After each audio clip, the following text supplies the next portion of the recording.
Halo, kembali lagi bersama Klinik Bimbel. Kali ini kita masih akan membahas tentang tata nama senyawa kimia. Nah, coba kita flashback dulu ya. Jadi, sebelumnya senyawa itu terdiri menjadi ada tiga intinya. Yang pertama ada yang namanya senyawa ion, kemudian senyawa kovalen, dan yang terakhir itu adalah senyawa hidrat. Nah, di video sebelumnya kita sudah belajar tentang tata nama senyawa ion sama kovalen. Ya, nah saat ini kita akan belajar tentang penggolongan senyawa dan juga tata nama senyawa hidrat. Kemudian senyawa ion itu terbagi menjadi 4. Yang pertama ada yang disebut asam, yang kedua disebut sebagai basa, kemudian ada garam, dan yang terakhir ada yang namanya oksida basa. Kemudian untuk senyawa kovalen itu terbagi menjadi 2, yaitu oksida basa. Yang pertama ada oksida asam, dan yang kedua ada senyawa kovalen lainnya.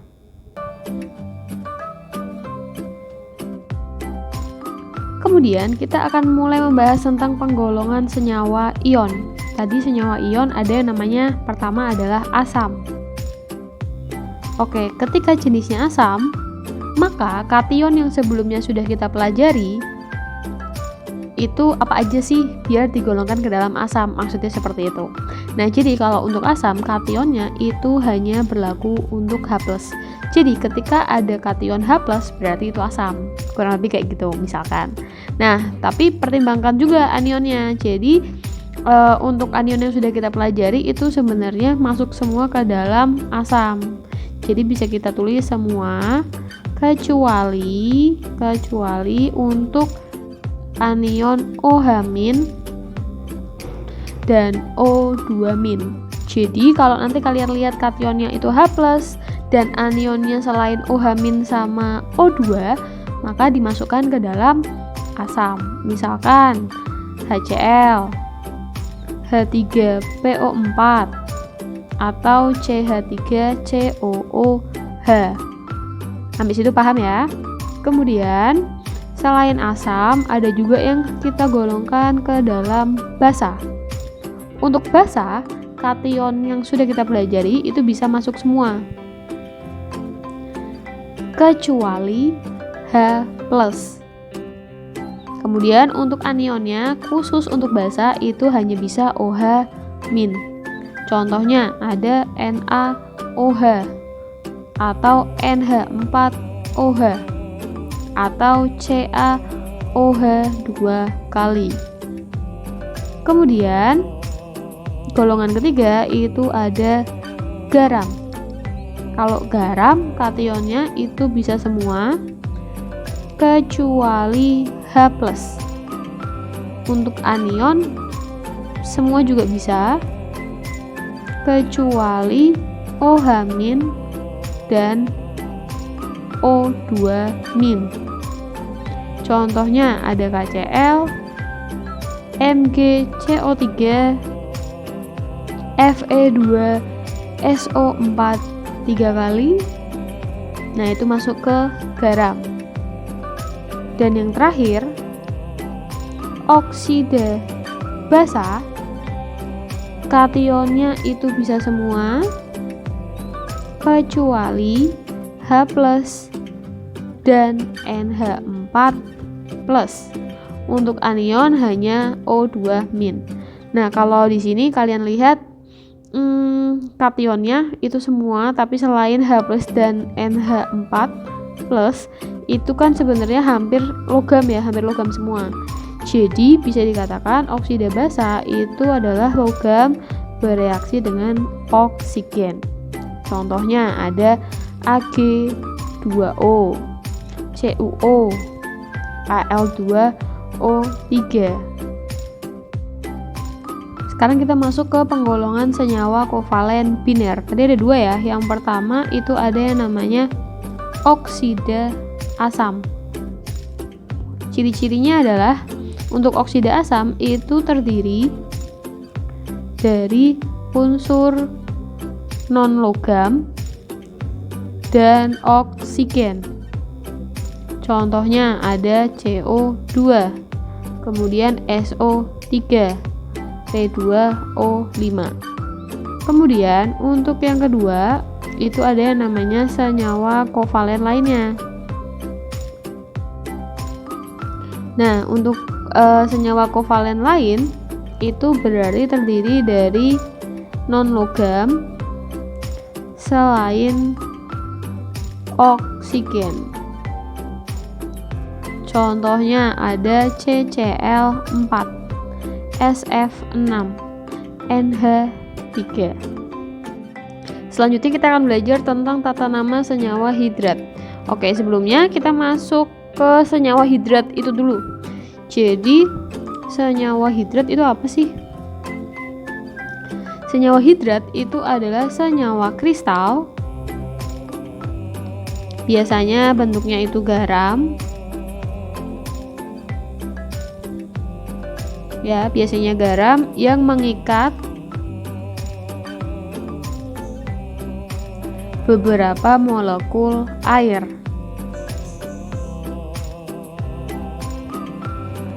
Nah, untuk molekul air yang diikat itu disebut sebagai air kristal. Kemudian untuk tata namanya sendiri itu adalah nama senyawa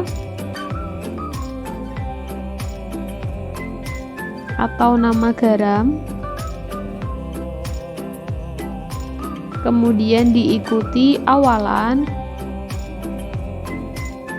angkanya Yunani ya, pakai angka Yunani, kemudian di belakangnya ada kata hidrat.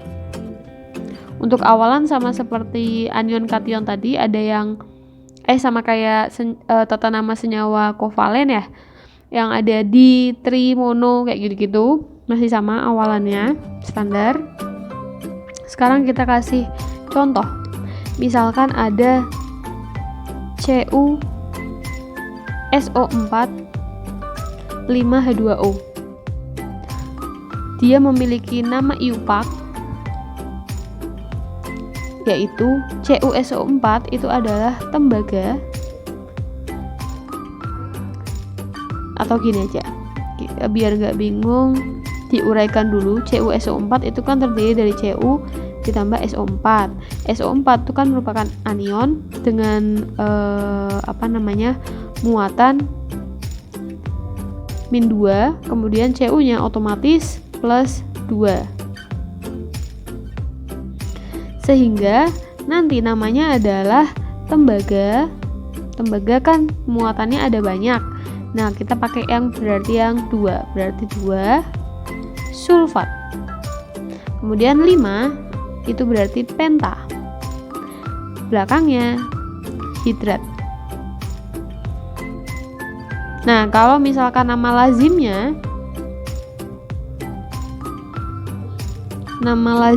itu adalah terusi. Satu lagi, kalau misalkan CaSO4 2H2O, ini sama ya, kita uraikan dulu biar nggak bingung. Ca ditambah SO4 2-, berarti ini 2+. IUPAC-nya itu adalah kalsium sulfat dihidrat. Untuk nama lazimnya itu ada gipsum. Sampai situ paham? Lalu coba kalian cari MgSO4 7H2O sama Na2CO3 10H2O. Untuk nama tenarnya atau nama lazimnya ini adalah garam Inggris. Dan ini adalah soda hablur. Nanti kalian bisa cari tata nama senyawa yang iupaknya. Selanjutnya kita akan latihan soal mulai dari kita tentukan rumus molekul sama golongan senyawa, apakah asam, basa, hidrat, garam, oksida basa, oksida asam, dan lain sebagainya. Yang pertama ada asam periodat. Asam periodat. Oke, kalau asam berarti kationnya itu H+ ditambah periodat. Ingat periodat itu adalah IO4-.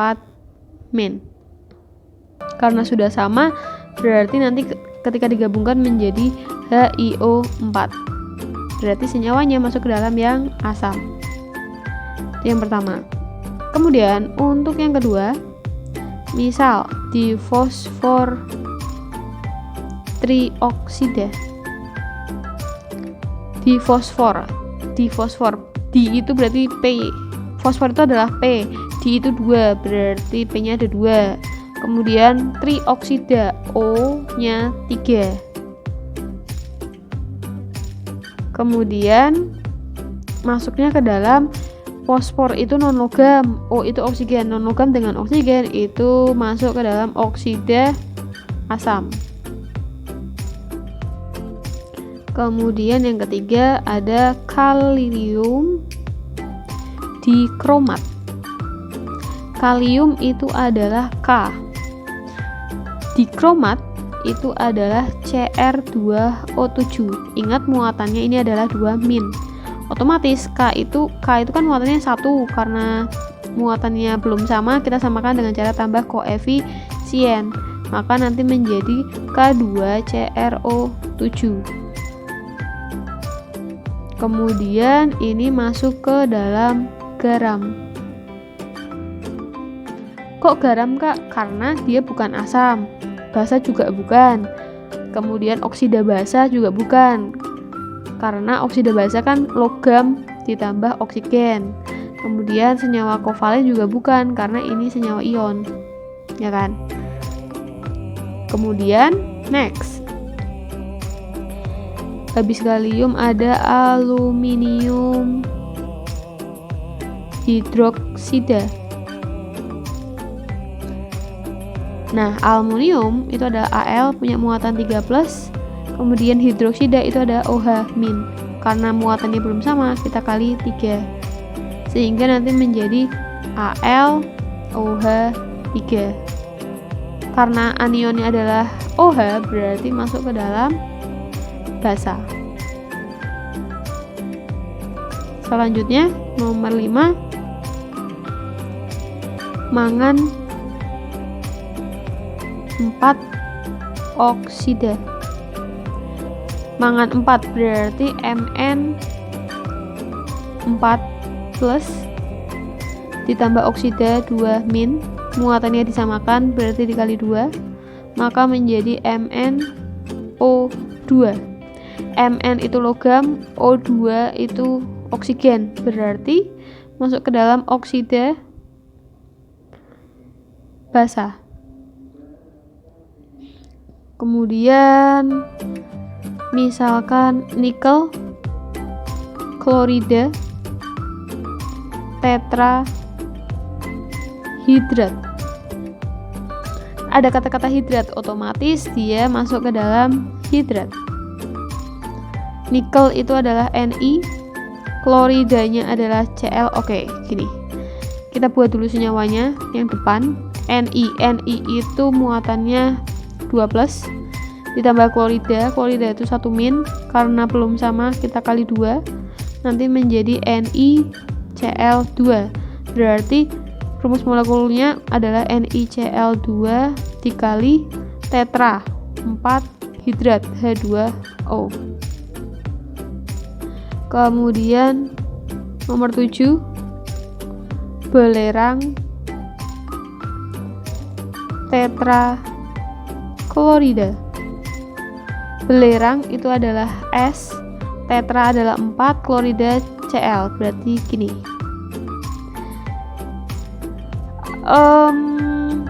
Asam bukan, basa bukan, oksida basa juga bukan, garam juga bukan ya, karena ini bukan kation anion, berarti masuknya ke kovalen. Kenapa bukan kation anion? Karena tidak bisa diuraikan seperti kation anion yang seperti di atas, berarti bukan golongan ion, berarti dia golongan kovalen. Berarti yang memungkinkan itu adalah senyawa kovalen lainnya.